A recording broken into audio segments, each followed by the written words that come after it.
Last year, we had the opportunity to meet Mr. Frank McLaughlin here in Florida. Unfortunately, he doesn't have his pigeons yet here. And good thing, this year, he has some pigeons to show us, to get some information, what are the things that we need to look into the pigeons to choose a better one and to keep for our loft. And thank you again, Mr. Frank McLaughlin. Thank you for having me here in your loft here in Florida. By the way, just a brief story because they know that you are from North. Yes. So what happened? Why we're here? Yes. Well, we planned on, we thought when my son went to college, we would move south. Okay. We had friends in the Tampa area and we used to visit, come down for the Gulf Coast Classic. And my wife started to really like the area. And so the plan was still going to happen, and then my son ended up going to school in the University of South Florida. He's only 30 minutes from where we live. So we moved south. He's within 30 minutes, and then our 25-year-old got a job in sports in Tampa. Nice. So we didn't expect both kids to be here, but both kids are here. Nice. And so my wife is thrilled, we're thrilled, and we love it. How do you like it here, though? I love it. I love Florida, everything about it. I don't mind the warmth of the summer. This is winter now. What is it, 70 degrees and sunny? Like where 75, something. Yeah, the middle of December. I love it. The people are friendly. Massachusetts is not like they're not friendly, but they don't go out of their way to be friendly. Florida, they go out of their way to be friendly. And it's really nice. I used to live in New York. Yeah. I know what you mean. Yeah, it's not like the people aren't friendly, but they don't. It is what it is. Yeah. You know, it's like the northern atmosphere, I should say. You know? Yeah, no, there's a big difference. And I used to live here also a couple of years ago, 2016, and I can't wait to move back here so that, you know, we can build our loft and everything like that. That's terrific. For the first interview that we already discussed about the history of him getting involved to the racing pigeon sport and everything like that, and, you know, how he started, and of course about, you know, his experience just being newbies before, no beginner, something like that. But now we have the opportunity to hold some of the birds. Yep. And that is going to be the topic of our interview today with Mr. Frank McLaughlin about you know, keeping the birds healthy. Yeah. What are the physical attributes that should be looking to the birds, and what are the things in the feather quality, the shape and everything of the body, and also the wings. Okay. So give us some information before we do a loft tour. Behind us is your loft, right? Yes. Tell us something about this loft first before we proceed with our topic. Well, this loft, I'm leasing space on a friend's property. So he was nice enough to build me the building, and we're going to add an additional 12-foot. What is it? 12 foot? Yeah, I think it's additional 12 foot. Give me a little more space for breeding. Okay. It's wire floors. In Florida, it can be wide open, which is nice. The birds, they love it. It's plenty of air. The health has been great. The condition has been good. And I'm hoping within a couple years to be able to race here. But I promised my wife I'd take 2 years off and we'd just do some traveling. And so, but it's so wonderful. Now, you breed here. Yes. Okay, and also you still breed in Yes, I Massachusetts? still have pigeons in Massachusetts. And Dan is my brother Dan, yeah, he's breeding there. And what I moved here were pretty much brothers and sisters and children of my best pigeons. And I left some of my very best pigeons in Massachusetts because we got a late start here. When I moved, I started breeding very late last year. And but I have, you know, terrific pigeons, and yeah, I'm going to start breeding in a couple weeks. They are so comfortable here. They love it. You know, they get a lot of sun and there's a lot of air. They didn't even mind the heat. I was wondering, I bred through the heat of the summer, no issues. But I keep a lot of minerals in front of the pigeons. That's most important if you're breeding in the warm weather. Let's go with the information about because I heard this. Whenever you will plan or wherever you plan to build your loft, it should be facing south. Did you hear about that also? Yeah, because of the sun. Okay, can you tell us something about that? Well, I mean, the sun is beneficial, you know, like with any, I know a lot of people keep pigeons within a building and there's no natural sunlight. And I mean, the birds even need it on their skin to produce the vitamin D. And it's, you know, it's like nature's antiseptic too. The sun kills bad bacteria and stuff, but we're all meant to have sun. And Vitamin D. Yeah, vitamin D. And the pigeon fanciers have always tried to face their loft, so it's, you know, gets more sun. I don't know what direction, do we know what direction this loft faces? South. It South. faces south. Well, it makes sense because it gets plenty of sun. Okay. And, but it's beneficial. So it makes sense that what they're saying, if you are planning to build loft, wherever you are, because I heard that most in Texas when I was there, it should be facing south Yeah. because of the wind and also the sun, Yeah. right? I mean, I think the prevailing winds can be different in different parts of the country, but yeah, I think a lot of it is the sun. The birds, the form is better when the loft is warmer. The birds are happy with more natural sunshine. I've always liked flight pens where the birds can go out into the flight pens, but this loft is almost like one big flight pen, the way it's built. It's not really even like there's only a roof and a back wall and a couple of side walls. Yeah. There's not a lot. The rest of it is open. But I like the openness. Yeah, of I it. do too. It's great. It's like, you know, they are so comfortable and everything like that. There's no dust. There's plenty of air. Yeah, they're really happy, these birds. So when it comes with the health of the pigeons, vaccinations is very important, Yeah. right? But I think we have a challenge now because of the FDA, something like Yes. that. Can you tell us something about that? Well, I think that, yeah, the government has come down on the vaccine, importing vaccines. And I can understand it. They're afraid of bringing in a live virus or something that's not regulated into this country. So you may have some problems getting, you know, some of the European vaccines, but there's two great vaccines produced and they're legal in the US. Dr. K, Okay. his vaccine for both salmonella and paramyxovirus. So you can get those vaccines, Okay. which everybody will be fine. And I'm a natural health guy. These pigeons have never had a drop of medication in their entire life, but I vaccinate and I worm them. That's pretty much all I do for them. One of your videos I was watching, and you mentioned about spraying them, something like that, Yes, with the vaccine. with the vaccine. Yeah, now what I've always done is you can buy the chicken, it's the Lasorda vaccine, it's the Newcastle vaccine for chickens, which is Okay. very close to the PMV in pigeons. Okay. Now the Lasorda vaccine, before the pigeon vaccine came out, the fanciers were using the Lasorda. It offered a short-term immunity to the PMV.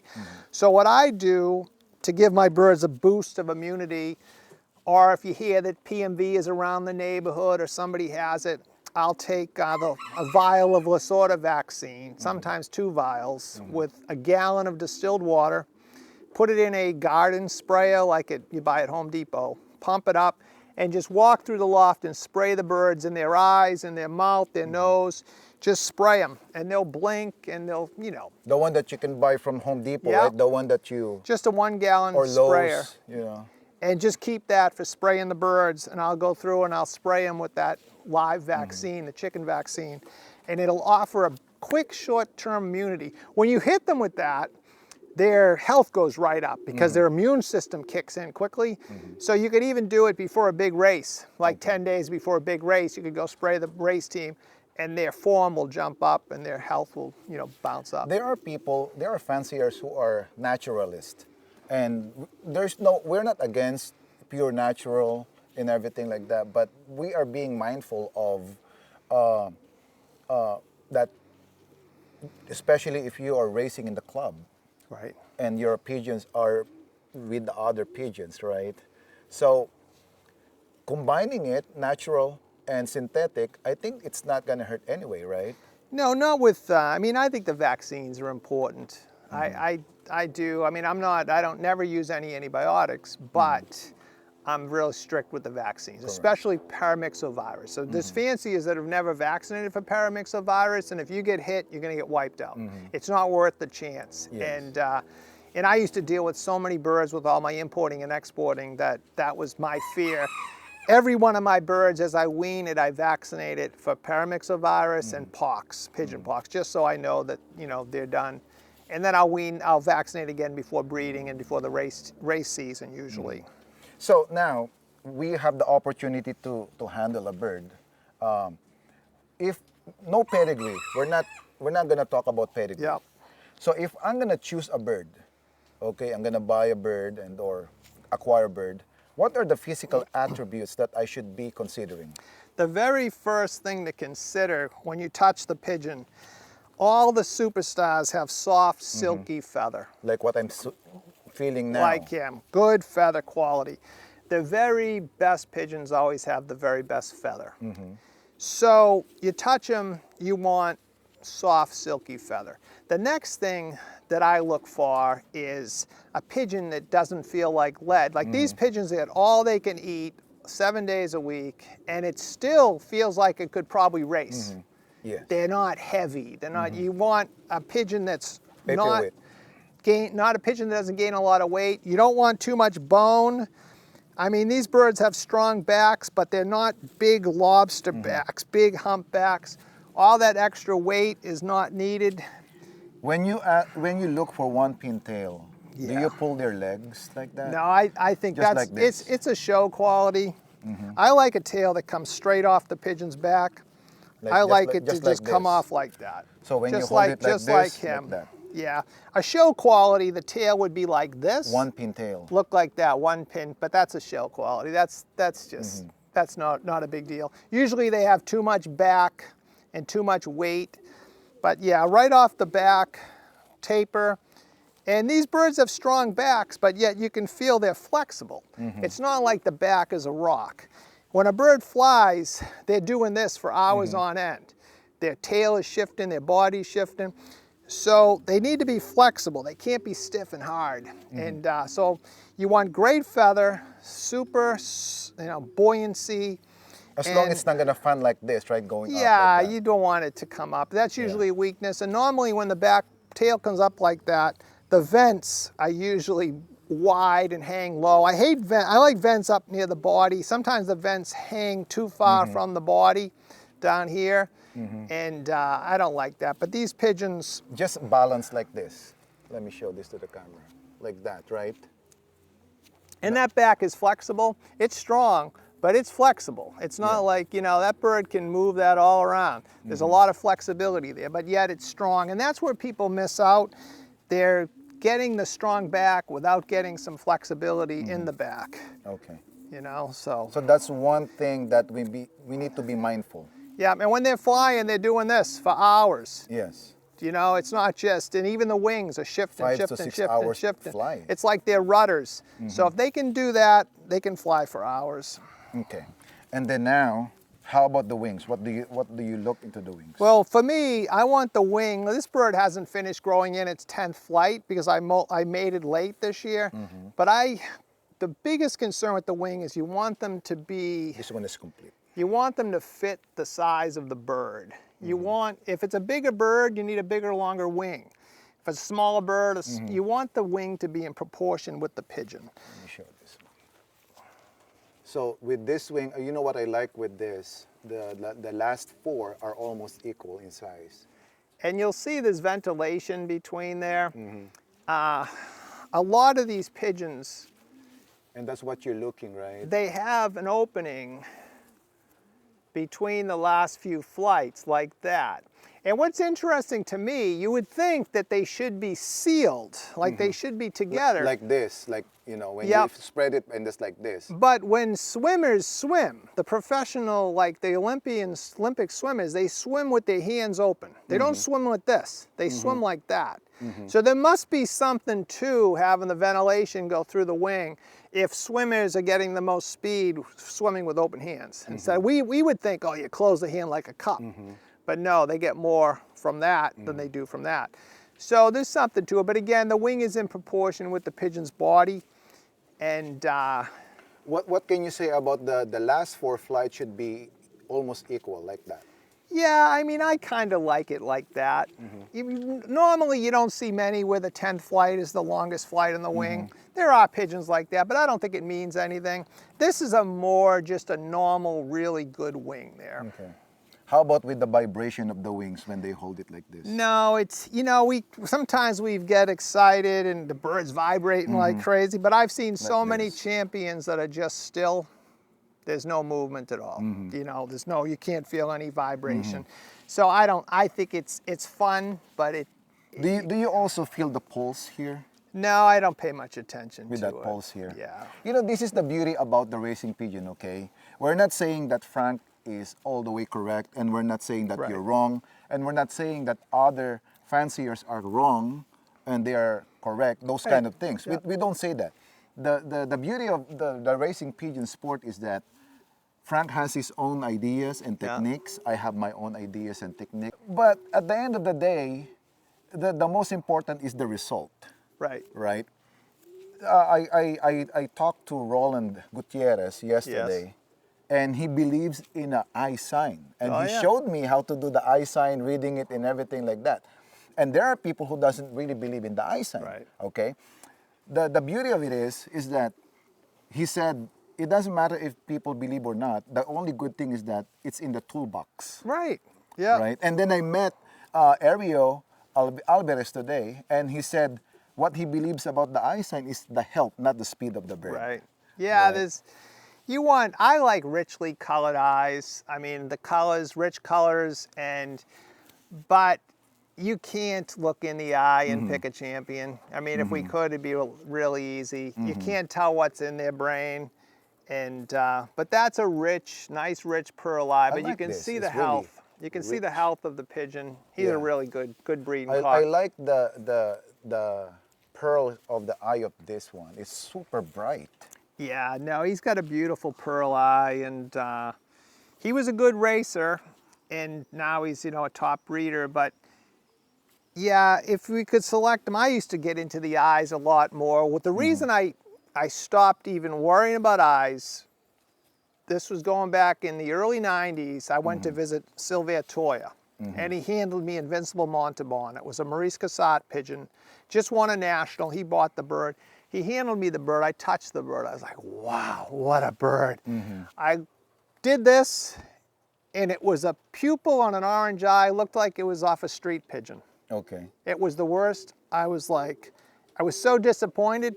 That bird went on to breed so many champions, it wasn't funny. And it had orange with a pupil. Like if you told me that was a wild pigeon's eye, I would have thought it was a wild pigeon's eye. Nothing like what you see, the richness and the colors of these. I'll be honest with you. This one, if we're gonna bring him to the show and we will base on the eye, I love the eye of this one. Yeah, he's got a nice eye. So with the body here, why it needs to be soft? It needs to be bulky and then soft. Yeah, I mean, they're just muscle texture. Certain ones have just a better muscle texture. These have very similar muscle texture, I but like that. This is they're soft. not conditioned. But yeah, it's just a good. But for pigeons that are eating all they want all the time, it has a nice amount of body, no extra weight. And then also the keel. What do I need to look onto the keel? It just has to be in proportion to the bird. There's Okay. occasionally you'll have a bird that has a very, very short keel. Okay. And that just makes the bird, disproportionate. But the muscles are attached to the keel. So it has to be, for a working, Proportion. any animal, it just has to be proportionate Post to the bird. vents. What's the information about? Yeah, I don't go vent crazy. I mean, I don't want them wide open, but if they're a little open, it doesn't mean anything. I like them strong, though. I don't want thin little vents. Like these cocks, this one's slightly open, but just slightly, but he's got strong, the bones are strong and thick.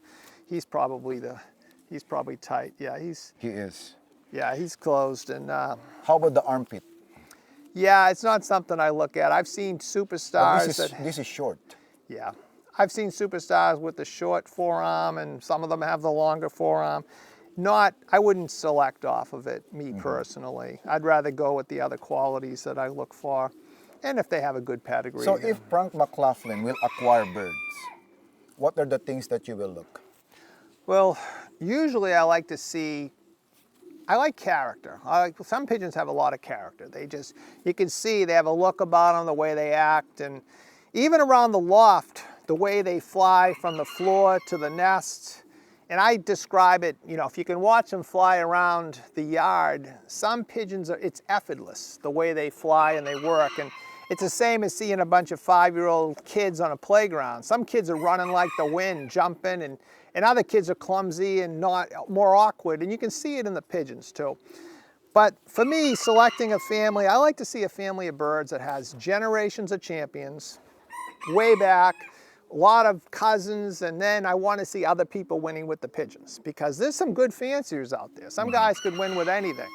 But if there's a lot of fanciers winning with those pigeons, then it's something I might be interested in, try and bring it in. I am so intrigued with your topic about the toenails. The white toenails? Yes. Well, Can you tell us something about that? yeah, when I was a kid, my two best breeding cocks, I used to notice everything. I would look at pigeons and study them, and my two best breeding cocks they were solid colored pigeons, and they had white toenails. So I thought it was interesting because most of the birds had black toenails. And then Like this one, pure all black. Yeah, he's all black.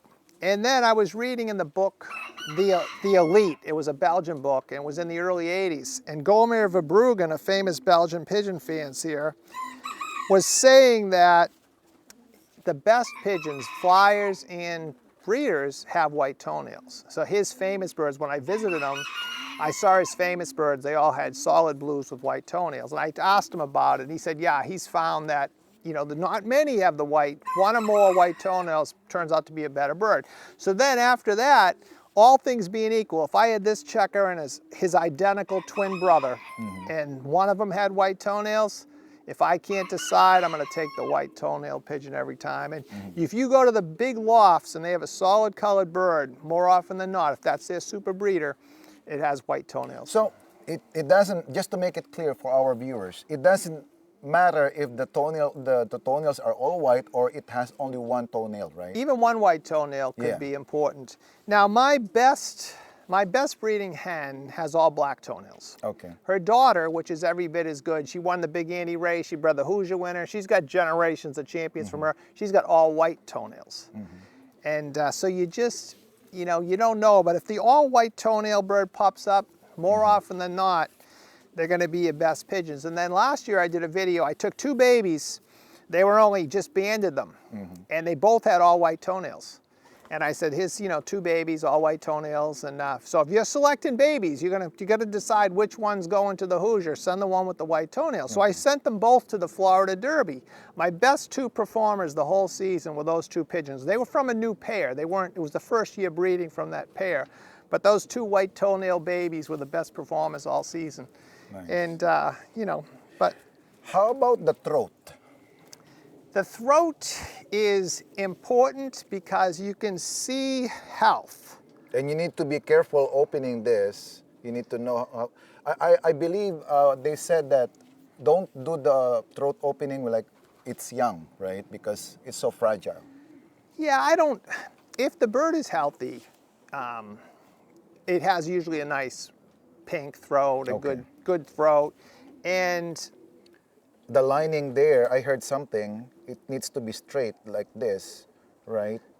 And it's hard to see on the very back of the throat, they call the curtain, there's a line down the center and then like these little hairy things down the ends. So I'm gonna try. I don't know if you can see it. But there you go. I can kind of see here. I can see, but so, not the camera. If a bird had sickness in its life, a lot of times you can see it in the throat. So if you're looking at pigeons and you open the mouth and you see that line down the center of that curtain is all crooked and swollen, and those little hairs at the bottom of the curtain are gone, then that bird had recovered from a sickness. It's better off selecting a pigeon that never had an issue, because a lot of times if they've got sick, they're going to get sick in the future. Especially like everything is really nice. Yeah, if you're really trying to pick. You open the throat, there are lots of white stuff there. That's something. Yeah, sometimes that's calcium deposits. I don't really look at that as a big deal. But the throat is mainly used just to see if the bird is healthy, and sometimes you can see if it's had sickness in the past. Funny thing is that because you let me hold this and then that one also, when I was young in the Philippines, the bigger the wattle, we believe like the faster the bird. That's funny. Yeah. So like this one, and then we realized that is old bird. Yeah. So, But everybody has a theory. I have people contact me and they want to buy birds with big wattles, and you know, some of them have it. Some are 10 years old and their wattle looks small. He's I think he's coming up on 9, so his wattle is pretty big. but there are birds that young but big wattle, Oh yeah. like the Scion, those Yeah, kind of some of the birds. old families. We don't see the big wattles as much anymore as like 50 years ago. The birds were much more masculine. Now the cocks look like hens, and With I'm about to say that about the selective breeding. yeah, Before we can see right off the bat, like, oh, this is a cock. yeah, not so much anymore. There are times that I was like, this is a hen. And then the owner said, no, that's a cock. That's a Yeah. breeding cock. Yeah. I was like, are you serious? Yeah, the cocks are much more henny now, a lot of them. Like, I mean, he's very masculine. Oh, this one, you cannot This you cannot bird is get very wrong. masculine You here. cannot get wrong with this too. But, you know, I mean, this, yeah. But you don't see it so much. Everybody started winning with pigeons that were more medium size, and the cocks looked like hens. You know, you couldn't tell the difference. They were even the heads, they weren't as masculine. I saw when I went to Belgium this summer, it's going the other direction now. It seems like more of the cocks are more masculine now, where Really? a few years back, everything looked like a hen. So they are going back to the being It seems masculine like it. more. Yeah, there's a lot of big, powerful, masculine looking male birds. And you are going to have us a loft tour in Yes. your loft, right? Okay, we're gonna have a loft tour with Frank McLaughlin. Okay, Frank, you're gonna show us your loft here. Yeah, in Florida. we'll do a little visit. Watch his step here. So this is not a flyer's loft, of course. Yeah, just breeding and holding. But down the line, who knows, right? Yeah, you never. Eventually, I'll have a complete setup. Whereas, you know, I'll be able to race. This is just my small little storage area where I keep my minerals, my feed. I do my photographing right here. And a little tip I can give the fanciers: when the pigeons are coming into breeding season, and nature, it's springtime. So the birds, like, there's supposed to be little plants and there's things growing. So I start feeding the pigeons rabbit pellets. Wow. A few days a week, I'll give them some rabbit pellets, and it increases fertility. It stimulates springtime because nature has all the greens. That is something new. The best thing that I pick the ones with the first ingredient is alfalfa. Some of them are more, you know, blends, but if the first ingredient is alfalfa, that's the way to go. And then I'll show you my secret feeding system in here with There you go. the No breeding. more secret. So these two sections are my breeding sections. And what I do is at the end of breeding season, I keep the late hatches, the last round of late hatches, I'll keep with the breeders, breeding cocks. So it stimulates the cocks. They always have hens around them. And having the young cocks, the late hatch young cocks in here also causes a little turmoil. I'm gonna pull them out, like these are late breds. I'm gonna pull them out before breeding and just leave the cocks here. But it's good for them. And it keeps the birds active and it keeps the fertility up and everything like that. Now, the grain dealers are gonna hate me because off season, birds that are just hanging around, this is what I'm feeding them. There's got a pellet, a feeder of chicken pellets and a feeder of whole corn. You don't have to go crazy spending a fortune on high-end grain off season. I will feed this right until the hens lay. And then I'll switch over, well, right until the eggs hatch, and then I'll switch over to a good grain mix. But I'll always leave the pellets as a supplement.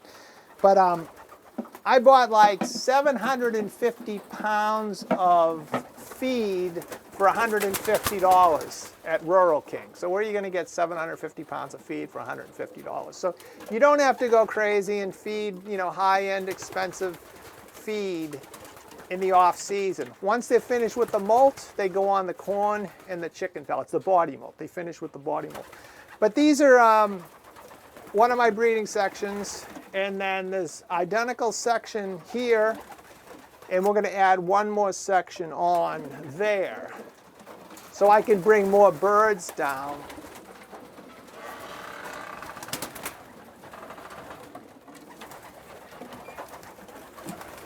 I have a few hens in here, old hens that have trouble laying or are not going to lay. So I have 2 hens there. And that hen there she actually laid this year. She has a big tumor. I call her name was Cool Dude Michael. She flew the $1 million race in 2015. Well, it was actually in January of 16. And she was 15th with only 45 day birds. And she raised babies this year, but we can handle her after she has a big tumor between her vents, and she still laid about 5 eggs. But I left her with the cock all season. And grits, most important thing, I've been keeping the grit mixes in front of them, but I'll add all the pick pots and everything once I pair them. I'll have all kinds of grits and minerals and pick stones and all that. And I like the smell of that grits, you know. Oh, I do too, yeah. It's like, it reminds me of Belgium when you smell the grits. As the lofts, it's expanded metal floor, and then there's another layer of 2 by 4 inch wire underneath the studs, so nothing can reach up and grab the birds. Especially raccoons. Raccoons will come up and grab the pigeons. And yeah, I don't come every day, so I have big waterers, big feeders, and it's real simple. So this one is also ideal. Look at this. The feedings. These feeders? The feeders. Yeah, I bought them on Jed's. They hold 50 pounds of feed. They don't waste much. And when breeding season starts, I'll fill that with a grain mix. This will have a pellet mix. They don't eat many pellets, but they do use the pellets as a supplement, and it's an additional protein source. And Frank, you are well known for the Fraley bird. For the what? The Fraley, is that, what's that, one of your foundation? Maybe the freak or? Yeah, the freak. Do you have one of here, the bloodline of that? Yeah, a lot of these pigeons Fabry something. Oh, the Fabry. Yeah, I brought in the Fabry pigeons. I brought in, my foundation bird was a 1974 bird from Kenny Schwartz. Mm-hmm. And I fell in love with him in Boston, and then my father bought him for me, and he bred all kinds of superstars. Then I got a few hens from Ken Carpenter back in the early 80s to mate into the family. But yeah, the Fabry birds are mixed in a little bit with these pigeons. But most of it is, over the years, it's new stuff. I still have like the Stefan Reed pigeons, the mealy we had outside. I've had that family for 30 years. They've been terrific birds. But I blend them. I'm not a purebred type of guy. I like crossing them. I like as many unrelated superstars in the family as possible. What can you say about the hybrid vigor? It's overrated. Yeah, you don't... most of the greatest pigeons, the greatest racers, and the greatest breeders have a lot of unrelated pigeons in the pedigree. Not inbred pigeons, but unrelated superstars. I don't like to inbreed, and I've said it before, I inbreed and breed straight for sale. I don't breed them like that for myself.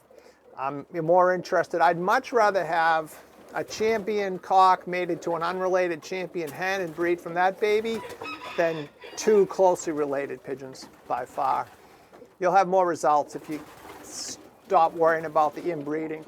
The hybrid vigor and stuff, I mean, most of it, many of the people, it's kind of like 10th grade genetics class, inbreed, line breed, and outcross, and that's kind of how we all were brought up. But you're better off getting a lot of unrelated pigeons and look for performance. Performance is the name of the game. And the other loft is identical on the other side, right? The other side is just poles. We can take a look. I have some extra cocks and some youngsters for sale in my breeding hens. So we can show that then. It's just pole perches. Yeah, Okay, we can go let's down and go. take a look. So how long it took you to build this? It was a couple of months, and it wasn't quite finished till maybe April, so I got a late start this year. So these are the ones that our viewers can buy from you, right? Yeah, these are some extra cocks that I'll probably sell or give away. And then there's young pigeons from this year that are for sale. Some of them are on my pigeon store right now, but they're living in this pen. And There's one that caught my attention, that white bird. yes. What can you tell about that? Well, he's, I have a Wooters cock. It's a double inbred grandson of Denad from Wooters. He's a white pigeon, and he's a super breeder. That pigeon, a person bought him a year ago, and he hasn't been able to receive him. He's had issues with the loft and stuff. But he's, Wooters was the cross that, So that's already sold? yeah, that one is sold. But Wooters is the cross that Gearinks used to bring into his pigeons. Oh, sorry guys, for those who can see this, it's not available. But we've got a sister here So this from is the sister. same pair. This great grizzle? Yeah, this grizzle here. It's from it's actually the same father, different mother. Frank, can you be kind enough to grab that white one here? Yeah. So we can just show it. He's really super.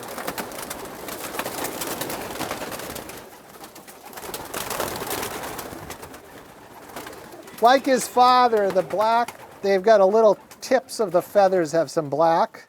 This pigeon is really nice. So this strong. is Bart earrings? The mother's Bart Gearinks, the father is Wooters, Marcel Wooters. And, but Gearinks crossed in the Wooters family and had super results with those Wooters birds and his own birds. This is a really nice I need to strong hold pigeon. that, so you're going to be my cameraman. Yeah, you'll love this one. There you go. You'll want to take him home. I'm going to put it in my pocket. Oh my gosh. The body of this. That's a heck of a bird. And I like the character. Yeah, he's strong, he's medium size, he's muscular. He doesn't want to be held. You know, if they're flexing like that, let them settle. And then when they're settled, that's the time you're going to look. Yeah, as you can see, he's Still. super strong, he's super muscular. Really nice cock. I think he'll breed winners. That I cock. like the wings, Frank. I like the ventilations there. Let me check the underarm. Only one finger. Is that good? Close vents. Nice kill here. He's a heck of a pigeon. Whoever bought this, congratulations to you. I envy you having this. Yeah, the pair has bred a lot of top birds, and they've got generations of winners down from them also. Let me spread your wings. Yeah, it looks good in the sun.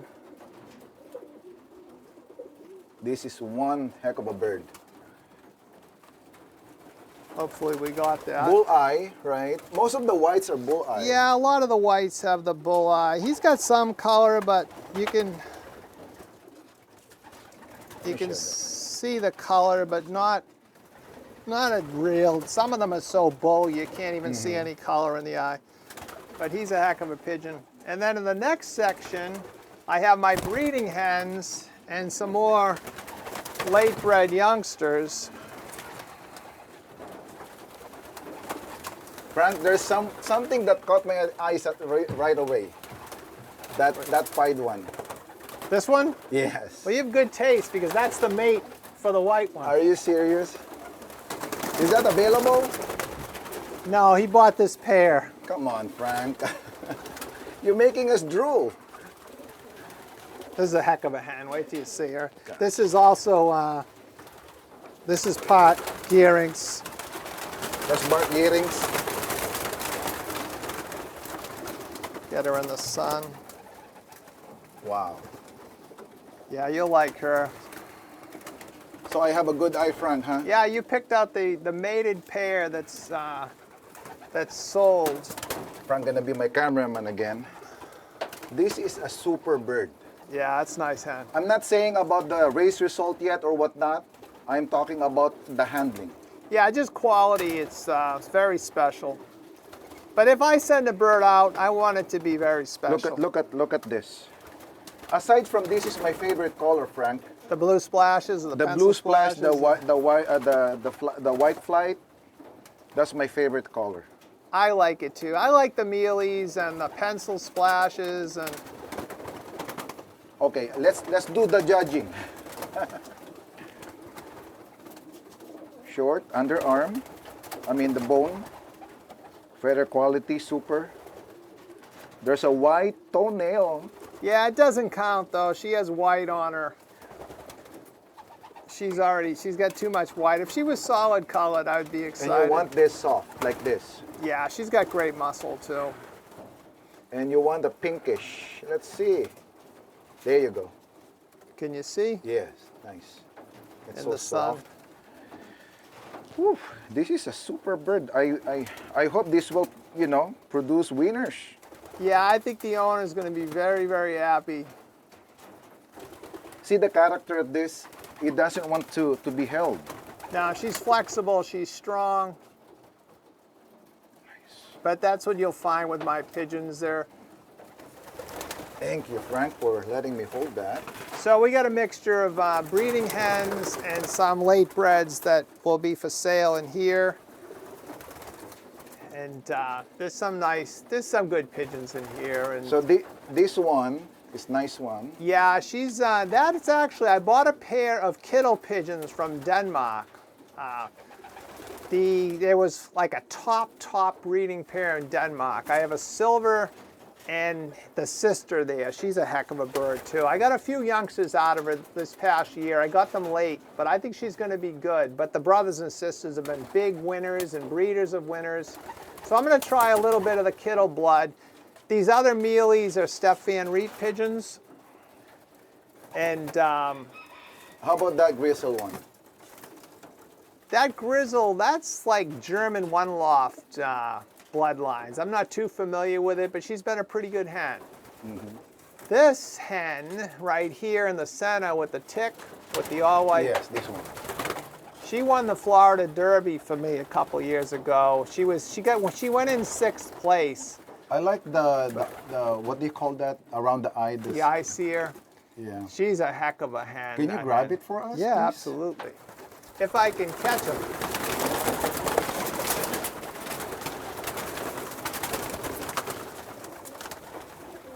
I forget what she won. She was 6th. She was on the first drop. And she's Gearing Starasa Blonde. Okay, it has a sablon. Yeah. There was a sablon. Yeah, they've been super pigeons for me. I cross them in with everything. And but this is one heck of a hen. I don't know if you could get the eye in the I light. like the eye of this. Yes, awesome. But you'll like her. Of course, I have to hold it. Good thing Frank is doing a bodybuilding with that heavy You equipment need it that to they carry have. this camera. The same character. Yeah, I like strong. As you can see, my pigeons, they feel like they're ready for a race, even though it's the middle of the winter and they eat all they want, and they're eating corn and pellets. Look at that. And yet, but they're not big and fat. They're still buoyant and strong.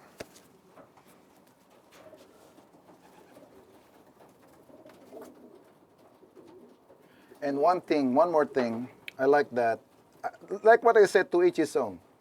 The square, Yeah, that's something that I will look at I like if that I'm square. trying to decide if you can. The bird needs to be mature, yes, that but square. the square tips are something that a lot of the old super breeders have. Yeah, that square and the underarm. Yeah, those. I like the eye of this. It's nice. And then the throat. Let me check. The other side. I haven't looked, but I'm sure it's super. These are pigeons that, you know, lifetime antibiotic free. Yeah. I'm going to worm them in the next week, and then I'll vaccinate them. This year I might just spray them with the Lasorda because they've been vaccinated so many times in their life. Actually, Frank, this is the best example of the throat that I am looking. If you can see it. It's like one thin, straight line. Yeah, no, she's That's what I'm looking. on the top. Again, I'm not professional.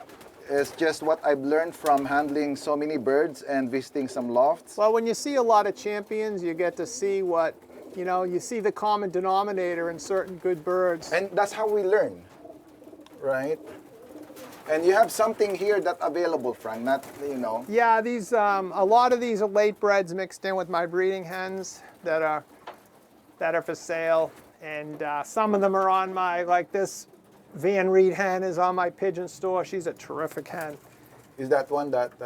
I'll show you. HBR, right? Staff Van Reed? Yeah, the Steph Van Reed pigeons. These have been good birds for a long time, but she's a small, muscular, buoyant little hen, strong little hen. What do you call that eye, Frank? It would just be like, I gotta get the sun here. A bull eye? No, it's more yellow eye, Yellow eye, just right? a rich yellow. But she's a small, strong, muscular little hen. The Steph Van Reed pigeons, the cocks are a little bit on the bigger side, but they're not big. I've bred them to be medium sized, but the hens, a lot of them are like her. So someone will be seeing this video where they can find these birds for sale. My McLaughlinlofts.com, my website, I've got a pigeon store where I have some of my best pigeons on the store. And they're really high quality birds. If someone was looking for something very good, I don't push, I'm not a sales guy, but if they see the video and you wanted a really, really nice hen, she's a special one. Frank, what is your advice to our viewers who are watching now in regards with taking care of the pigeons, making them healthy, and being successful? Well, I think people make it too complicated.